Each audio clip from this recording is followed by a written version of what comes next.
Terima kasih pemirsa, masih di Prime Market Highlights. Kementerian Perindustrian tengah menyusun roadmap atau peta jalan industri halal di tanah air. Ya, di mana nantinya roadmap ini sebagai pedoman dan langkah strategi peningkatan industri halal nasional ke kancah global. Kementerian Perindustrian mendorong pengembangan industri halal Indonesia agar mampu menguasai pasar nasional dan global. Sejumlah langkah dilakukan pemerintah dengan percepatan transformasi industri halal melalui program terintegrasi yang meliputi penguatan regulasi dan kebijakan, pengembangan infrastruktur ekosistem halal, fasilitas sertifikasi halal untuk IKM, hingga inovasi produk dan industri berbasis halal. Kepala Pusat Industri Halal Kementerian Perindustrian Kris Sasono Ngudi Wibowo menegaskan, roadmap pengembangan industri halal berpedoman pada RPJM 2025-2029 dan RPJPN 2025 hingga 2045. Melalui peta jalan ini dapat menjadi pedoman bagi pemerintah hingga pelaku industri dalam perencanaan, pelaksanaan, pemantauan, dan evaluasi dalam pengembangan industri halal. Ini sudah masuk Kumham untuk harmonisasi, moga-moga 2 minggu ke depan sudah bisa diselesaikan. Agustus kita sudah punya Permenprin. Kalau lancar sih mungkin Agustus. Banyak sudah kita siapkan di roadmap itu. Salah satunya adalah 5 tahun ke depan target-target apa yang kita pengen dorong. Misalkan kita pengen nambah kawasan industri halal, kita pengen ada lagi misalkan pengembangan LPH yang awalnya Pratama menjadi utama gitu. Kemudian SDM halal di berbagai daerah kita dorong, termasuk fasilitasi sertifikasi halal kita akan perluas gitu. Saat ini Indonesia berada di peringkat ketiga top 15 Global Islamic Economic Indicator Score 2024. Dalam data yang dirilis Dinar, standar menunjukkan keunggulan Indonesia pada sejumlah sektor industri halal, di antaranya mode fashion, farmasi, dan kosmetik, serta makanan. Secara berkesinambungan, Kementerian Perindustrian juga menyiapkan strategi inovasi industri halal seperti pembangunan pusat inovasi halal, pembangunan jaringan inkubator dan akselerator khusus halal di kawasan industri halal, serta pembangunan dashboard data halal nasional. Dari Jakarta, Adi Firmansyah, Tim Liputan IDX Channel.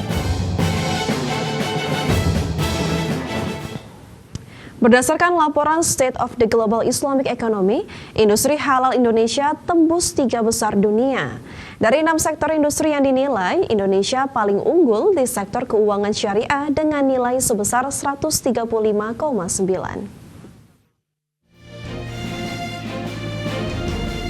Berdasarkan laporan State of the Global Islamic Economy yang dirilis oleh Salam Gateway, Indonesia merupakan salah satu negara dengan ekonomi Islam atau industri halal terbesar di dunia. Dalam laporan tersebut, Indonesia mendapatkan nilai 99,9 dan menjadi peringkat ketiga dunia dengan ekonomi Islam terbesar di dunia. Indonesia hanya kalah dengan Malaysia dan Saudi Arabia dengan skor indikator masing-masing sebesar 165,1 dan 100,9. Malaysia menjadi jawara di seluruh sektor industri ekonomi Islam, meliputi makanan halal, keuangan syariah, pariwisata ramah muslim, busana muslim, kosmetik dan obat-obatan halal, serta media dan rekreasi.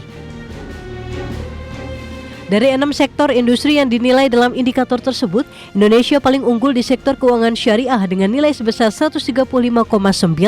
Selain itu, Indonesia juga unggul dalam sektor busana muslim dan pariwisata ramah muslim dengan nilai sebesar 106,8 dan 102,4. Berbagai sumber IDX Channel.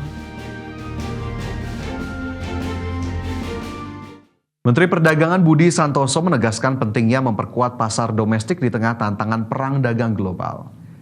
Menurutnya ada 2 langkah utama yang dilakukan pemerintah. Pertama, melalui negosiasi perdagangan internasional.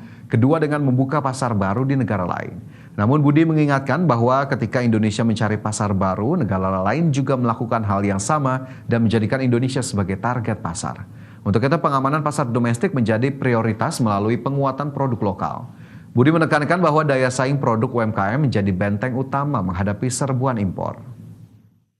Kita juga harus bersiap supaya kita bisa menjaga pasar kita. Makanya ini pola kemitraan ini sebenarnya salah satu cara untuk mengamankan pasar dalam negeri. Ya, kalau produk-produk kita bagus, produk-produk kita bisa dijual di retail modern, jadi kita tidak perlu juga produk-produk impor misalnya untuk masuk ke kita, tetapi cukup diisi oleh produk-produk yang bagus ya.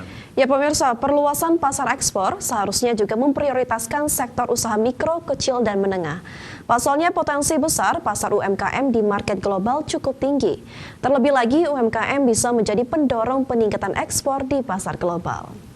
Hal ini menurut Wakil Ketua Umum Bidang Kolaborasi dan Pendanaan Kadin Indonesia, Syarmila Yahya, bahwa sektor UMKM tetap tumbuh solid dan tetap positif di tengah gejolak perang dagang. Syarmila meminta pemerintah tetap memprioritaskan akses kemudahan regulasi, bahkan insentif dan stimulus bagi sektor UMKM demi keberlangsungannya usaha agar mampu bersaing di pasar global.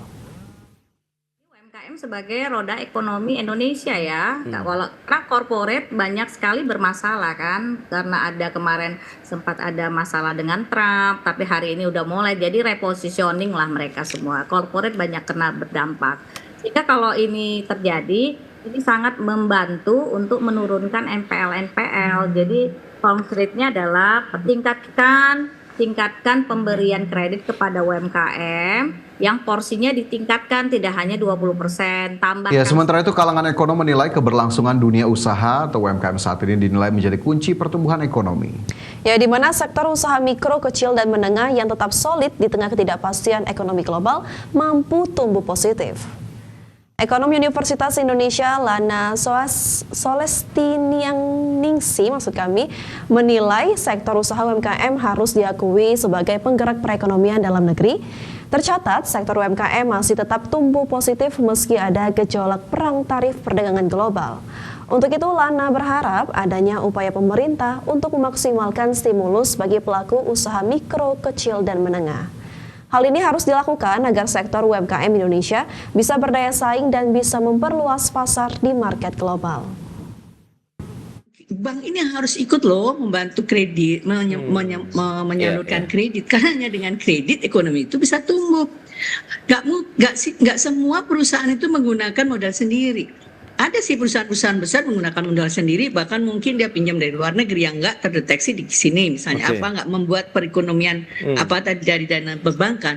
Nah, UMKM misalnya, UMKM ini kan nggak banyak punya agunan, nggak punya quality agunan yang bagus gitu ya. Nah, padahal mereka itu yang menggerakkan perekonomian.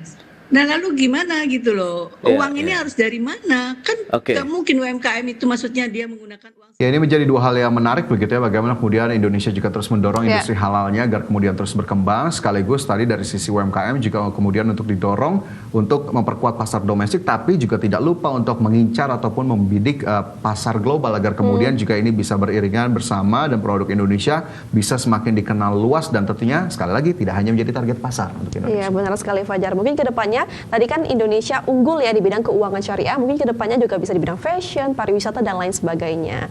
Ya semoga saja kita juga kedepannya bisa UMKM bisa semakin mendunia lah ya, tidak hanya local pride.